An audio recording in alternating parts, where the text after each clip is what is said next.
friends, welcome back to our channel NEET Biology in Tamil. நான் doctor Parveen. இந்த lecture சீரீஸ்ல நாம +1 சிலபஸை ஸ்டார்ட் பண்ணலாம். அதுல first unit diversity in the living world. அதுல இருக்கிற முதல் சாப்டர் த லிவிங் வேர்ல்ட், உயிர் உலகம். அதை பத்தி இந்த கிளாஸ்ல இன்ட்ரோடக்ஷன் பார்க்கலாம். நம்ம வாழ்ந்துட்டு இருக்க இந்த பூமியில பாத்தீங்கன்னா நிறைய வகையான உயிரினங்கள் இருக்கு. அவை நிறைய வகையான பிளான்ஸ், நிறைய வெரைட்டிஸ் ஆஃப் அனிமல்ஸு, நிறைய மீன்கள், பறவைகள், பூச்சிகள் அப்படின்னு சொல்லிட்டு நிறைய வகையான உயிரினங்கள் நம்மளுடைய உலகத்துல இந்த இடத்துல இருக்கு. இந்த மாதிரியான ஆர்கனிசம்ஸை நம்ம ஒரே ஒரு குறிப்பிட்ட பகுதியில மட்டும் கிடையாது, ஆர்டிக், அண்டார்டிக் இந்த மாதிரியான பனி பிரதேசங்களையும் சரி, இல்லைனா டெசர்ட் பாலைவனங்கள்லையும் சரி, இல்லைனா டிராபிக்கல் கிளைமேட்ஸு, ரெயின் ஃபாரஸ்ட் இந்த மாதிரியான வேறையான ஹேபிட்டட்ஸ்லயும் நிறைய கோடி உயிரினங்கள் இருக்கு. அது மட்டும் இல்லாம கடலுக்கு அடியிலையும் இந்த ocean, sea, pond, river, lakes இந்த மாதிரியான பகுதிகளிலுமே நிறைய உயிரினங்கள் வாழ்ந்துட்டு இருக்கு. இந்த மாதிரியான உயிரினங்கள் மட்டும் இல்லாம நம்ம கண்ணுக்கு தெரியாத நிறைய வகையான மைக்ரோ ஆர்கானிசம்ஸ் அப்படின்னு சொல்லப்படுகின்ற நுண்ணுயிரிகள், நிறைய bacteria, virus, fungi, unicellular algae இவை எல்லாமே இந்த பூமியில இருக்கு. ஸோ இந்த மாதிரியா நம்ம பூமியில நிறைய வகையான உயிரினங்கள் இருக்குல்ல, இது ஆல்மோஸ்ட் பார்த்தீங்கன்னா இது வரைக்கும் நாம கண்டுபிடிச்சது 8.7 மில்லியன் ஸ்பீஷீஸ் ஆஃப் அனிமல்ஸை மட்டும் தான் நம்ம இது வரைக்கும் கண்டுபிடிச்சிருக்கோம். ஸோ தோராயமா 86% இந்த மாதிரியான ஸ்பீஷீஸ், லேண்ட்ல வாழக்கூடிய 86% ஸ்பீஷீஸையும், அதே மாதிரி கடல்ல வாழக்கூடிய 91% 91% உயிரினங்களையும் இதுவரைக்கும் நாம கண்டே பிடிக்கல. அதை நம்ம கேட்டகரைஸும் பண்ணல, அதை டிஸ்கிரைபும் பண்ணல. ஏன்னா அவ்வளோ அமௌண்ட் ஆஃப் ஆர்கானிசம்ஸ் இந்த இடத்துல இருக்கு. ஸோ இந்த மாதிரி there are a variety of species adopted successfully to live in this diverse ecosystem. இந்த மாதிரி நாம வாழ்ந்துட்டு இருக்க இந்த பூமியில பல்வேறு வகையான உயிரினங்கள் எல்லாமே ஒன்னா சேர்ந்து வாழ்ந்துட்டு இருக்கு இல்லையா? ஸோ இதை தான் நாம ஈகோசிஸ்டம் அப்படின்னு சொல்லிட்டு சொல்றோம். இதுல all the living forms coexist with each other. இதுல இருக்கிற இந்த பூமியில இருக்கிற எல்லா உயிரினங்கள் ஒன்னு டிபெண்ட் பண்ணி தான் இருக்கு. ஓகே, ஸோ இந்த எல்லாம் சேர்ந்து இருக்க இந்த ஒரு கண்டிஷனை தான் நாம ஈகோசிஸ்டம், அதாவது சூழ்நிலை மண்டலம் அப்படின்னு சொல்லிட்டு சொல்றோம். So what is ecosystem?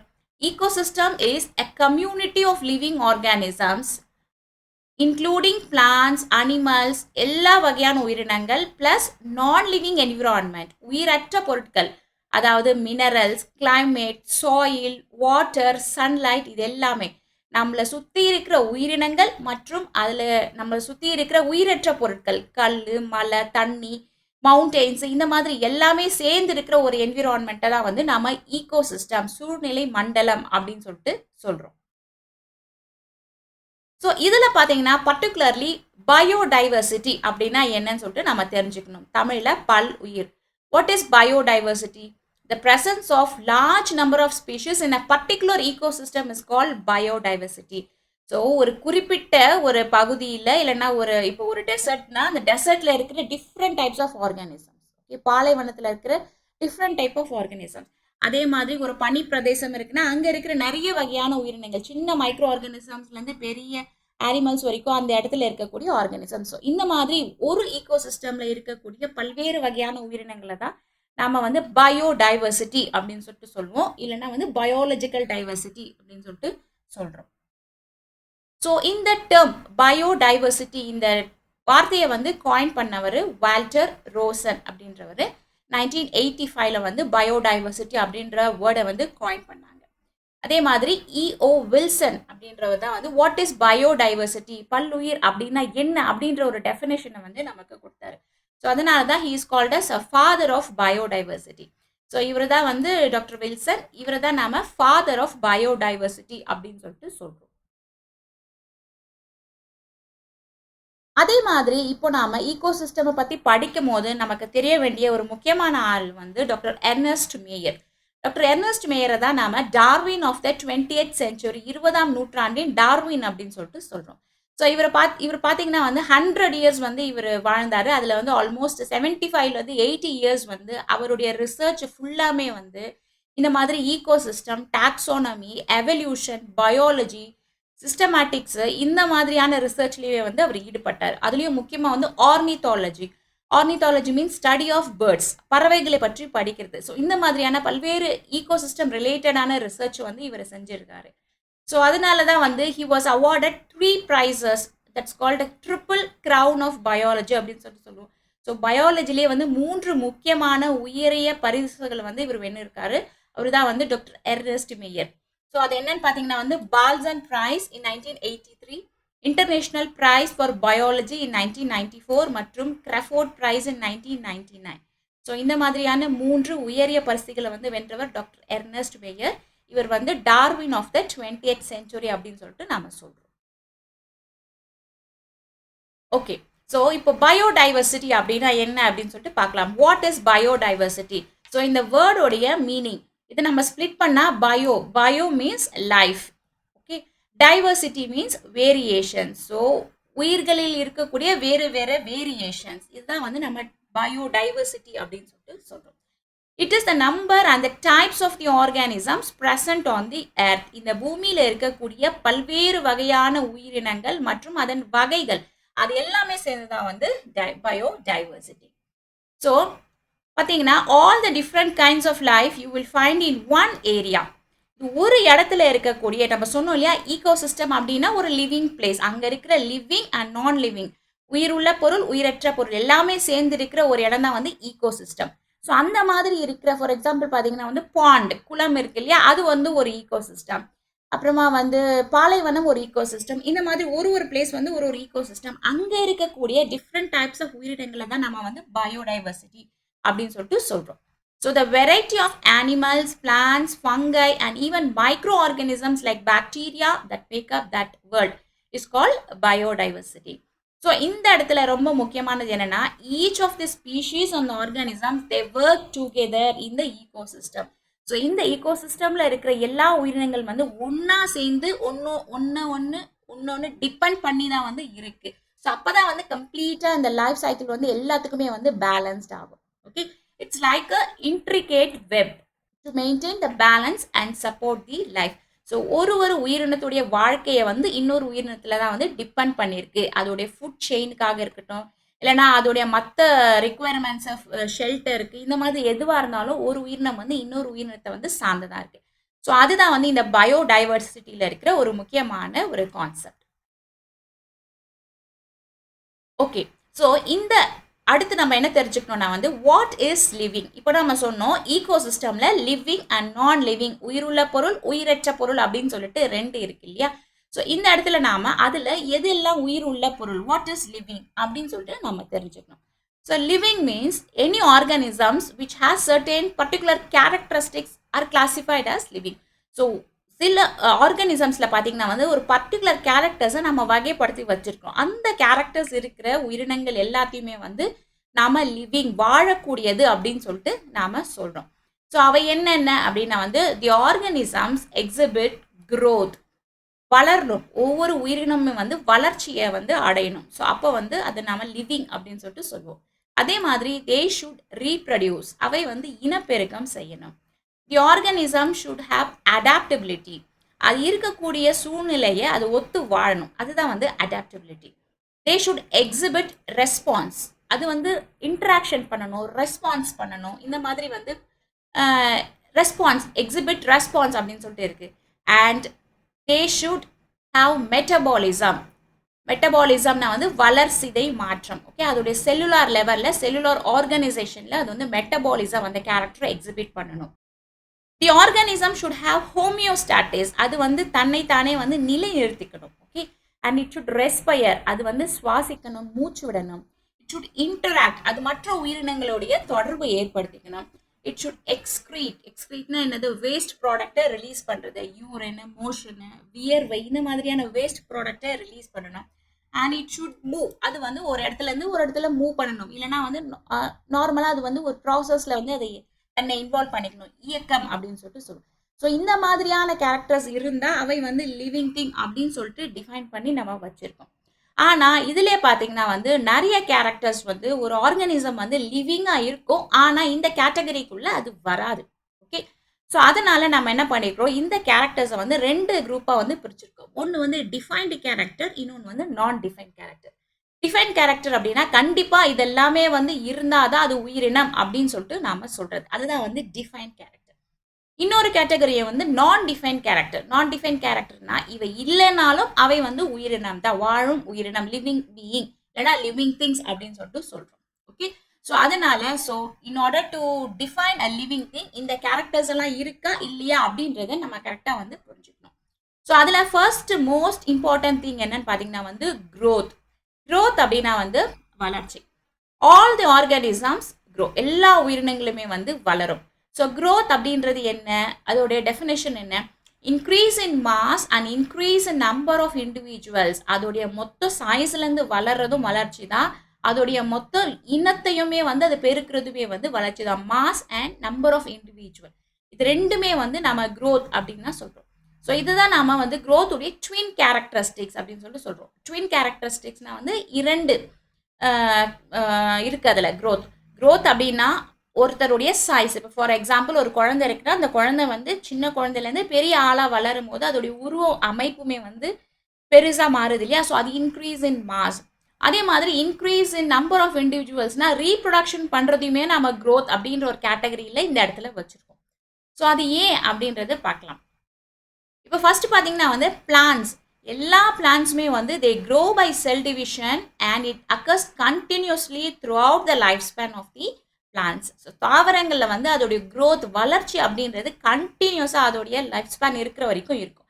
Cell division நடந்துகிட்டே இருக்கும். ஸோ அதனால தான் வந்து அது பூ பூக்குது, காய் கொடுக்குது, இந்த மாதிரி வந்து கண்டினியூஸாக வந்து அது இலை உதிருது, மறுபடியும் இலை வளருது, இந்த மாதிரி நடந்துகிட்டே இருக்கு. அதனால பிளான்ஸ்ல வந்து growth அப்படின்றது வந்து through out it's life span, அதோடைய வாழ்நாள் முழுவதும் நடக்கக்கூடியது. ஸோ அது வந்து கண்டினியூட்டி.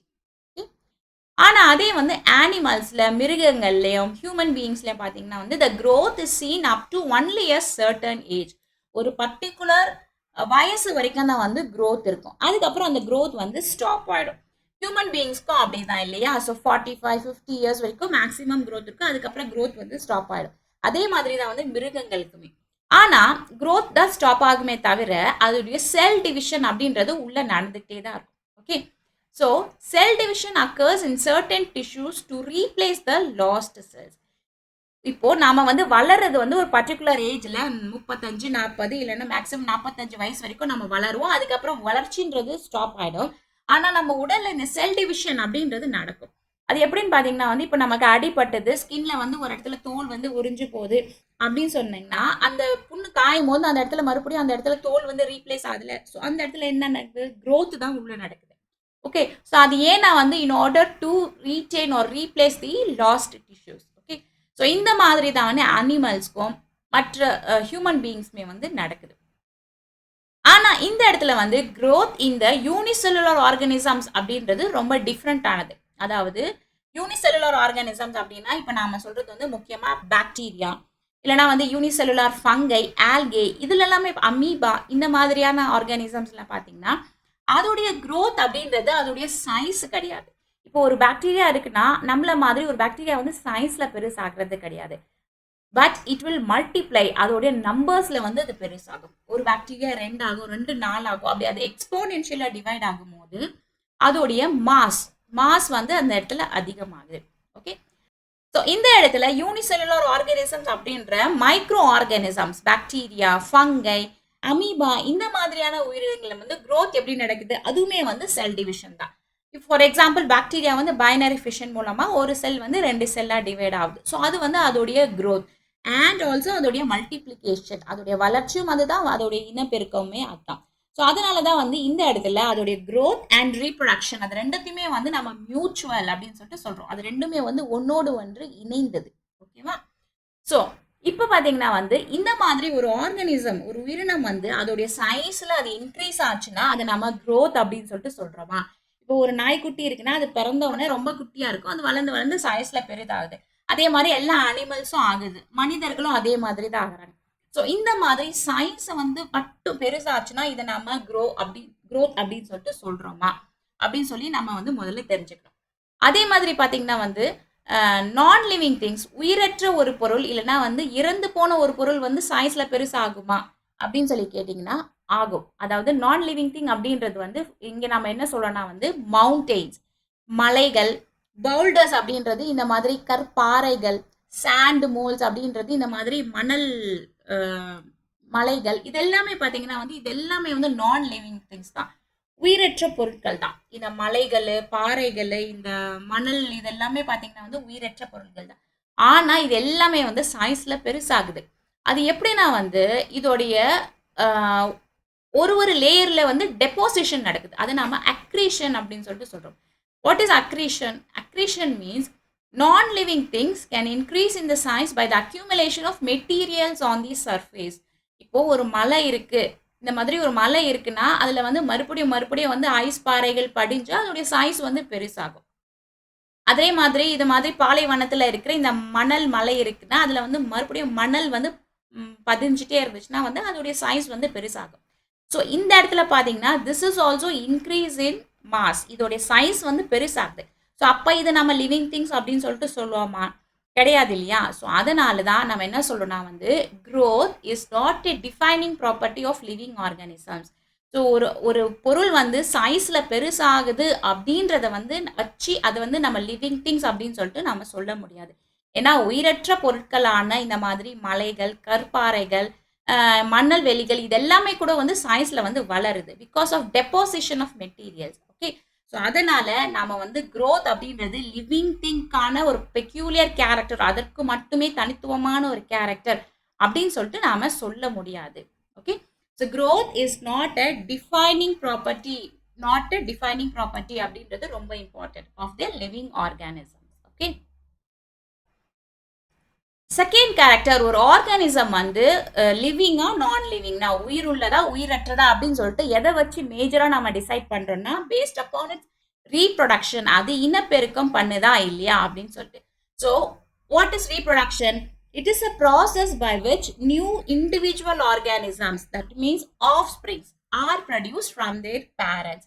ஸோ ஒரு பேரண்ட் இருக்குன்னா அதுல இருந்து அதோடைய சில்ட்ரன் அதே மாதிரி வரணும். ஓகே, அதோடைய ஆஃப் ஸ்ப்ரிங்ஸ், அதோடைய சந்ததிகள். ஸோ அந்த மாதிரி வந்துச்சுன்னா அந்த ஒரு ஆர்கானிசமை நாம லிவிங் திங், உயிர் உள்ள ஒரு பொருள் அப்படின்னு சொல்லிட்டு நம்ம பொதுவாக சொல்லுவோம் because they reproduce. Okay, so இந்த இடத்துல the reproduction can be sexual or asexual. Sexual means male and females gametes ஒன்னா சேர்ந்து அதுல இருந்து ஒரு ஆஃப் ஸ்ப்ரிங் வந்துச்சுன்னா அது நம்ம செக்சுவல் அப்படின்னு சொல்லிட்டு சொல்றோம். உதாரணத்துக்கு ஹையர் அனிமல்ஸ், மனிதர்கள், இதுல மாதிரி நடக்கிற ரீப்ரொடக்ஷனை நம்ம செக்சுவல் ரீப்ரொடக்ஷன் அப்படின்னு சொல்லிட்டு சொல்றோம். And the reproduction can also be asexual. Asexualனா ஒரே ஒரு பேரண்ட் தான் இருக்கும், அந்த பேரண்ட் வந்து கேமெட் ஃபார்மேஷன் இல்லாமல் ஏசெக்சுவலாகவும் ரீப்ரொடியூஸ் பண்ணும். ஃபார் எக்ஸாம்பிள் நம்ம ஏற்கனவே வந்து பார்த்துருக்கோம் எப்படி பைனரி ஃபிஷன் மூலமாக, ஃப்ராக்மெண்டேஷன் மூலமாக, பட்டிங் மூலமாக இந்த மாதிரி மைக்ரோ ஆர்கானிசம்ஸும் சரி சில வகையான ஹையர் ஆர்கானிசம்ஸுமே வந்து ஏசெக்சுவலாகவும் ரீப்ரொடியூஸ் பண்ணும். ஸோ ரீப்ரொடக்ஷன் அப்படின்றது தன்னை போலவே வந்து தன்னுடைய ஒரு ஆஃப் ஸ்ப்ரிங் சந்ததிகளை உருவாக்குறது தான் வந்து ரீப்ரொடக்ஷன். ஸோ இந்த ஒரு கேரக்டர் அப்படி இருக்கிறதுனால வந்து நம்ம ஒரு உயிரினத்தை வந்து லிவிங் திங் அப்படின்னு சொல்லிட்டு சொல்ல முடியுமா அப்படின்றத நம்ம பார்க்கணும். ஸோ அதனால நம்ம என்ன சொல்றோம்னா வந்து growth அப்படின்றது வந்து growth is equal to increase in cell number or mass, ரெண்டுமே சேர்ந்து தான் வந்து growth. ஒரு ஆர்கானிசமுடைய வளர்ச்சி அப்படின்றது அதோடைய சைஸ்ல பெருசாகிறதுமே இருக்கு. ஃபார் எக்ஸாம்பிள் மனிதர்கள், மிருகங்கள் எல்லாமே வந்து நம்ம வளர்ந்து சின்னதுல இருந்து பெருசாகிறோம் இல்லையா, சைஸ் பெருசாகிறது. சைஸ் பெருசாகிறதுமே வந்து நம்ம growth அப்படின்றத சொல்லுவோம். இல்லைனா வந்து increase in the sell numbers, bacteria மாதிரி இல்லைனா இந்த யூனிசெல்லுலர் ஆர்கானிசம்ஸ் எல்லாமே வந்து அதோடைய அமௌண்ட் வந்து ஜாஸ்தி பண்ணுது இல்லையா, செல் நம்பர்ஸ். ஸோ அதையுமே வந்து நம்ம growth அப்படின்னு தான் சொல்றோம். ஸோ இது ரெண்டுமே சேர்ந்து தான் வந்து growth and increase in the cell number. Okay, so here growth and reproduction is not clear in the unicellular organisms. So unicellular organisms நம்ம இது ரெண்டுத்தையுமே வந்து பிரிச்சு பார்க்கவே முடியாது. growth reproduction அது ரெண்டுமே வந்து ஒண்ணா இருக்கிறது தான் வந்து unicellular organisms. Okay, ஸோ இப்போ வந்து ஒரு ஆர்கானிசம் வந்து ரீப்ரொடியூஸ் பண்ணுது அப்படின்னா அதை நாம லிவிங் திங், அது வாழக்கூடியது அப்படின்னு சொல்லிட்டு நம்ம டிஃபைனாக சொல்ல முடியுமா அப்படின்னா நோ, சொல்ல முடியாது. அது ஏன் பார்த்தீங்கன்னா வந்து சர்டன் ஆர்கானிசம்ஸ், ஃபார் எக்ஸாம்பிள் மியூல் இல்லைனா வந்து ஒர்க்கர் பி, இந்த மாதிரியான ஆர்கானிசம்ஸ். மியூல் அப்படின்றது ஒரு ஹைபிரிட் கோவேரி கழுதை. ஓகே, ஸோ இது பார்த்தீங்கன்னா வந்து இது வந்து ஸ்டெராயில், இது வந்து இனப்பெருக்கம் பண்ண முடியாது. ஏன்னா இது ஆல்ரெடி வந்து ஒரு ஹார்ஸுக்கோ ஒரு குதிரைக்கும் பிறந்த ஒரு ஹைபிரிட் தான். ஸோ இது வந்து இதனால இனப்பெருக்கம் செய்ய முடியாது. மியூல் இஸ் ஸ்டெராயில்.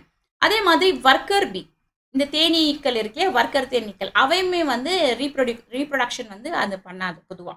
ஓகே, அது மட்டும் இல்லாமல் சில ஹியூமன் பீயிங்ஸ் வந்து இன்ஃபர்டைல், சில ஆண்களுக்கும் பெண்களுக்கும் பார்த்தீங்கன்னா வந்து அவங்களுடைய because of some biological reasons, genetic ரீசன்ஸ்னால அவங்கனால குழந்தை பெற்றுக்க முடியாது. So they are also sterile, அவங்களுமே வந்து ஸ்டெரைல். ஓகே, அதனால இந்த மாதிரி உயிரினங்களோ இல்லைனா வந்து மனிதர்களுமே வந்து சில பேருக்கு சில ஸ்பீஷிஸ்க்கு வந்து இனப்பெருக்கம் செய்ய முடியாது.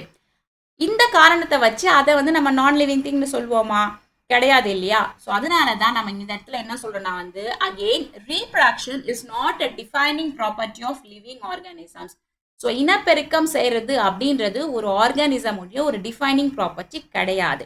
Okay, it is an essential thing but it is not a defining property. Okay, so growth மாதிரியே தான், க்ரோத் மாதிரியே ரீப்ரொடக்ஷனுமே வந்து ஒரு உயிரினத்தை லிவிங் திங் அப்படின்னு சொல்றதுக்கான ஒரு டிஃபைனிங் ப்ராப்பர்ட்டி கிடையாது. மூன்றாவது முக்கியமான கேரக்டர் என்ன வந்து cellular structure. Okay, so every organisms, உலகத்தில் இருக்கிற எல்லா உயிரினங்களும் யூனிசெல்லுலார் ஆர்கானிசம்ஸ்ல இருந்து ஹையர் ஆர்கானிசம்ஸ் வரைக்கும் every organisms, every living organisms are made up of cells. So எல்லா உயிரினங்கள்ல என்ன இருக்கு? They are made up of cells. அது வந்து சிங்கிள் செல்லா இருக்கலாம், இந்த மாதிரி பாராமீசியம், அமீபா, பாக்டீரியா, ஈஸ்ட், இந்த மாதிரி ஒரு சிங்கிள் செல்லா இருக்கலாம், இல்லைன்னா ஒரு பிளான்ட் செல் மாதிரி ஒரு ஹையர் செல்லுலா இருக்கலாம், இல்லைன்னா அனிமல் செல் மாதிரி இருக்கலாம், ஒரு செல்லா இருக்கலாம், இல்லைன்னா பல செல்லா இருக்கலாம். எப்படி இருந்தாலும் எல்லா ஆர்கானிசம்ஸ்க்குமே என்ன இருக்கு? செல் அப்படின்னு சொல்லிட்டு ஒரு இருக்கு, ஒரு செல் அமைப்பு, செல் வடிவம் அப்படின்னு சொல்லிட்டு இருக்கு. ஸோ அதனால தான் இந்த cellular structure is a defining property of living organisms. So உயிரினங்கள் அப்படின்னு நாம சொல்றதுக்கு ஒரு டிஃபைனிங் ப்ராப்பர்ட்டி வந்து செல்லுலார் ஸ்ட்ரக்சர். ஓகே, அதை நாம ஞாபகத்தில் வச்சுக்கணும். ஸோ நான்காவது கேரக்டர் பார்த்தீங்கன்னா வந்து metabolism. So what is metabolism? இப்போ எல்லா ஆர்கானிசம்ஸ்லையுமே வந்து is made up of cell அப்படின்னு சொல்லிட்டு நமக்கு தெரியும் இல்லையா? அந்த செல்லுக்குள்ள நிறைய வகையான கெமிக்கல் ரியாக்ஷன்ஸ் வந்து கண்டினியூஸாக நம்மளுடைய நாலேஜுக்கு தெரிஞ்சோ தெரியாமலையும் நடந்துகிட்டே தான் இருக்கு இல்லையா? ஃபார் எக்ஸாம்பிள் நமக்கு வந்து டைஜஷன் பண்ணுறது, நமக்கு வந்து எக்ஸ்க்ரீஷன், யூரின் வெளியில் வர்றது, இந்த மாதிரி நிறைய ப்ராசஸஸ் வந்து நம்ம உடம்புல வந்து கண்டினியூஸாக நடந்துகிட்டே இருக்கு. அதே மாதிரி தான் எல்லா செல் இருக்கிற எல்லா ஆர்கானிசம்ஸ்லுமே வந்து பாக்டீரியா, எவ்ரி ஆர்கானிசம் வந்து அதுக்குள்ள மெட்டாபாலிசம் அப்படின்னு சொல்லிட்டு ஒன்று நடந்துகிட்டே இருக்கு.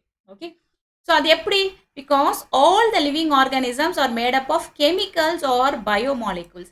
ஸோ எல்லா structure, cell structure is made up of என்ன? கெமிக்கல்ஸ் இல்லையா? கார்பன், நைட்ரஜன், பாஸ்பரஸ், இந்த மாதிரியான நிறைய வகையான கெமிக்கல்ஸ்னால வந்து நம்மளுடைய செல் வந்து செய்யப்பட்டிருக்கு. நம்மளுடைய உடலுமே வந்து அப்படிதான் இருக்கு இல்லையா? ஸோ அவை தான் வந்து நம்ம பயோமாலிகுல்ஸ் அப்படின்னு சொல்லிட்டு சொல்றோம். So these biomolecules are constantly being made and changed into some other biomolecules. So ஒரு ஃபார்ம்ல இருக்கிற இந்த பயோமாலிகுல் என்ன ஆகுது? இன்னொரு ஃபார்முக்கு மாறுது. நம்ம மூச்சு விடும் போது என்ன ஆகுது? நம்மளுடைய கார்பன் டை ஆக்சைடு வந்து வெளியில வருது, அப்புறம் ஆக்சிஜன் வந்து உள்ள இழுக்கிறோம். ஸோ இந்த மாதிரி ஒரு எக்ஸ்சேஞ்ச் நடக்குது.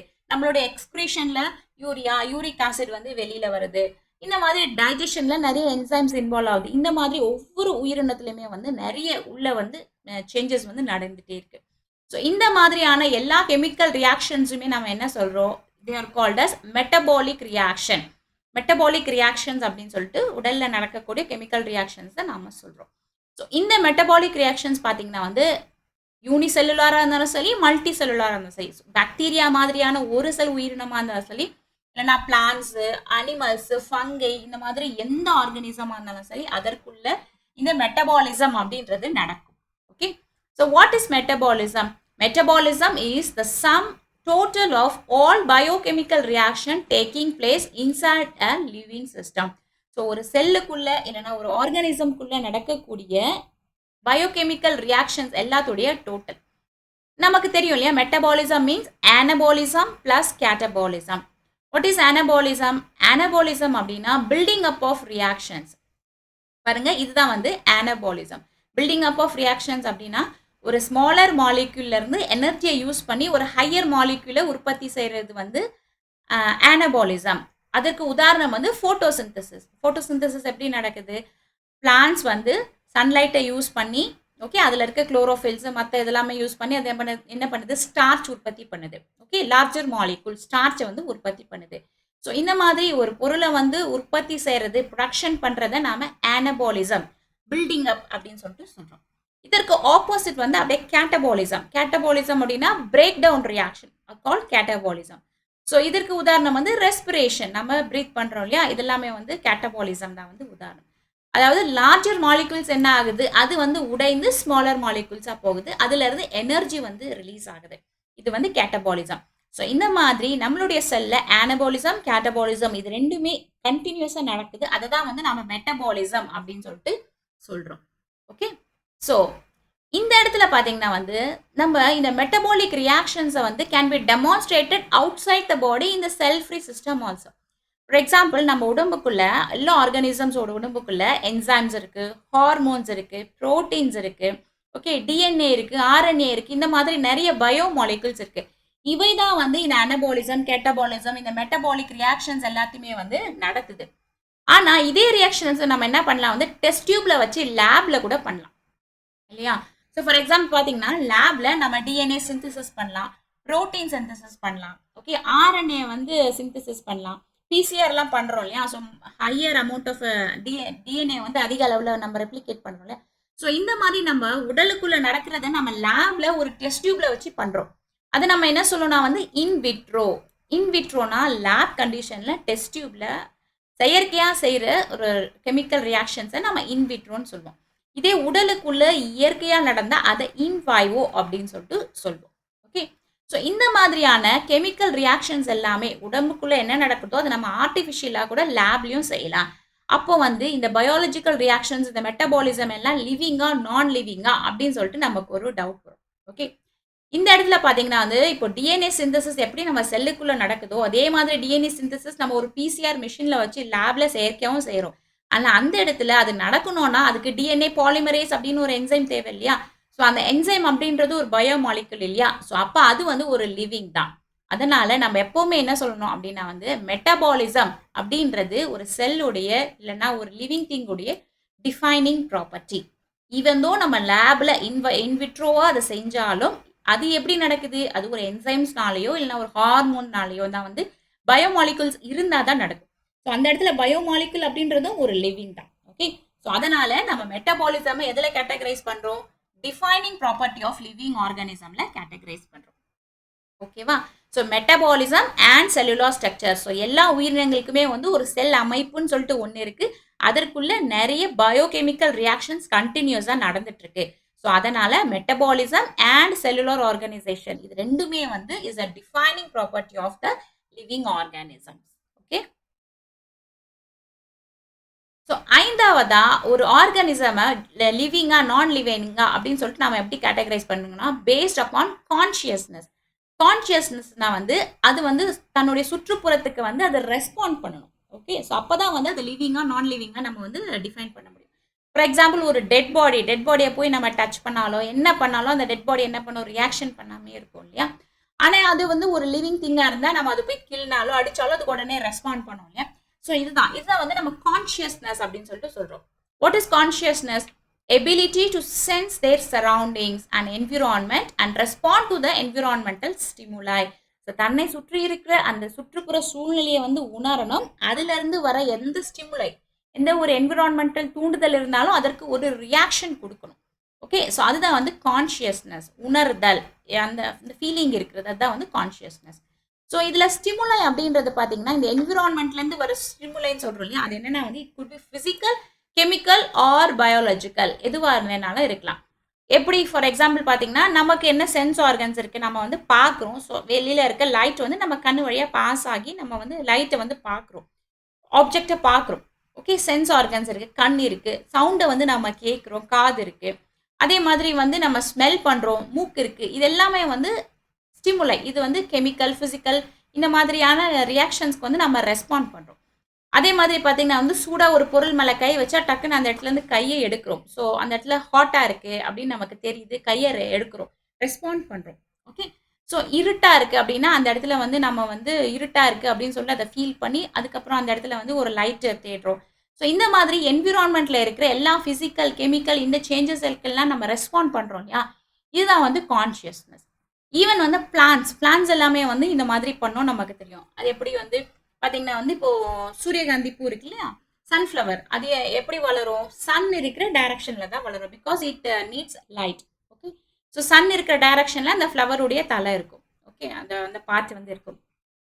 அதே மாதிரி வந்து பிளான்ஸ் வந்து நம்ம ஒரு ஜன்னல் ஓரத்தில் வளர்த்தாலும் அதோடைய ஷூட் சிஸ்டம், அந்த கிளை எந்த பக்கம் இருக்கும், லைட் எங்கே இருக்கோ அந்த பக்கம் தான் வந்து அந்த டைரக்ஷனில் தான் அது சாஞ்ச மாதிரி வளரும். ஓகே, ஸோ இந்த மாதிரி பிளான்ஸுமே பார்த்தீங்கன்னா வந்து வெளியிலேருந்து வர லைட்டு, டெம்பரேச்சரு, நம்ம கொடுக்குற தண்ணீர், வாட்டரு, இது எல்லாத்துக்குமே வந்து அது வந்து ரெஸ்பான்ஸ் பண்ணும். ஓகே, இந்த டச் மீ நாட் பிளான்ட் இருக்கு இல்லையா, தொட்டாசை நீங்க செடி, அது நம்ம தொட்டோன்னு என்ன ஆகுது, டக்குன்னு வந்து அது மூடிக்குது இல்லையா, அது வந்து அதோடைய கான்ஷியஸ்னஸ், அது வந்து வெளியிலேருந்து வர அந்த சிக்னலுக்கு வந்து ரெஸ்பாண்ட் பண்ணுது, ஸ்டிமுலைக்கு வந்து அது ரெஸ்பாண்ட் பண்ணுது. ஸோ இந்த மாதிரி ஈவன் பாக்டீரியா, எல்லா ஆர்கானிசம்ஸ், சின்ன சின்ன பூச்சி எல்லாமே பார்த்தீங்கன்னா வந்து ரெஸ்பாண்ட் பண்ணும். ஓகே, பாக்டீரியாவுக்கு நம்ம ஆன்டிபயோட்டிக் கொடுத்தா அந்த ஆன்டிபயோட்டிக்ஸ் கெமிக்கல்ஸ் வந்து அது உடலில் போகாமல் அது என்ன பண்ணுது, ஆன்டிபயோட்டிக்கு எதிராக என்சைம்ஸை உற்பத்தி செய்யுது. இப்போ பெனிசிலின் நம்ம ஒரு பாக்டீரியாவை கொல்றதுக்கு கொடுத்தா உடனே அந்த பாக்டீரியா வந்து பெனிசிலினேஸ் அப்படின்ற ஒரு என்சைமை உற்பத்தி செஞ்சு அந்த பெனிசிலினை அழிச்சிடுது. ஓகே, ஸோ இது பார்த்தீங்கன்னா வந்து ஒரு கெமிக்கலுக்கு ரெஸ்பான்ஸ், வெளியிலேருந்து நம்ம கொடுக்குற ஒரு கெமிக்கலுக்கு ரெஸ்பாண்ட் பண்ணி அது இன்னொரு என்சைமை வச்சு அதை வந்து இன்ஹிபிட் பண்ணுது. ஸோ இந்த மாதிரி எல்லா ஆர்கானிசம்ஸ் என்ன பண்ணுது, they response to the stimuli. This is called consciousness. Okay, அதாவது all the organisms are aware of their surroundings. எல்லா உயிரினங்களும் தன்னை சுற்றி இருக்கிற அந்த என்விரான்மெண்ட்டை பற்றி அவேர்னஸாக இருக்குது, விழிப்புணர்வாக இருக்குது, அதுக்கு ரெஸ்பாண்ட் பண்ணுது அப்படின்னு சொல்லிட்டு நம்ம சொல்லலாம். இதில் ஹியூமன் பீயிங்க்கு இன்னொரு எக்ஸ்ட்ரா ஒரு கெப்பாசிட்டி இருக்குது. அது என்னன்னா வந்து self consciousness. Human have only the capacity of self consciousness. மனிதனுக்கு மட்டும்தான் வந்து செல்ஃப் கான்ஷியஸ்னஸ், அந்த 6ஆம் அறிவுன்னு சொல்கிறோம் இல்லையா, ஸோ நல்லது கெட்டதுன்னு தெரிகிறது, இந்த கரெக்டாக செய்கிறது தப்பா இல்லையா அப்படின்னு தெரிகிறது, இந்த மாதிரி செல்ஃப் கான்ஷியஸ்னஸ் வந்து மனிதனுக்கு வந்து எக்ஸ்ட்ரா இருக்கு. ஓகே, ஸோ அதனால நம்ம என்ன சொல்றோம், consciousness is a defining property of the living organisms. So ஒரு உயிரினம், ஒரு லிவிங் திங் அப்படின்னு சொல்லிட்டு நாம அதை வகைப்படுத்தும் போது இந்த கான்ஷியஸ்னஸ் இல்லைன்னா இந்த அவேர்னஸ், சூழ்நிலையை உணர்ந்து செயல்படுறது அப்படின்றது வந்து ஒரு defining property of the living organism, அதுக்கான ஒரு defining property. Okay okay so இது வரைக்கும் இந்த லெசனில் நம்ம என்ன படித்தோம் அப்படின்றத நம்ம ரீகப் பண்ணிக்கலாம். ஸோ முதல்ல நம்ம வாட் இஸ் ஈகோசிஸ்டம். ஈகோசிஸ்டம் அப்படின்னா என்னது, நம்ம வாழ்ந்துட்டு இருக்க இந்த பூமியில் இருக்க லிவிங் ப்ளஸ் நான் லிவிங் ரெண்டும் சேர்ந்தது தான் வந்து நம்ம ஈகோசிஸ்டம் அப்படின்னு சொல்லிட்டு சொல்கிறோம். அதில் வாட் இஸ் பயோடைவர்சிட்டி. பயோடைவர்சிட்டினா ஒரு பர்டிகுலர் என்விரான்மெண்ட், ஒரு பர்டிகுலர் பிளேஸில் இருக்கக்கூடிய அங்கே வாழக்கூடிய உயிரினங்களை தான் வந்து நம்ம பயோடைவர்சிட்டி அப்படின்னு சொல்லிட்டு சொல்லுவோம், பல்லுயிர். Okay, who is father of biodiversity?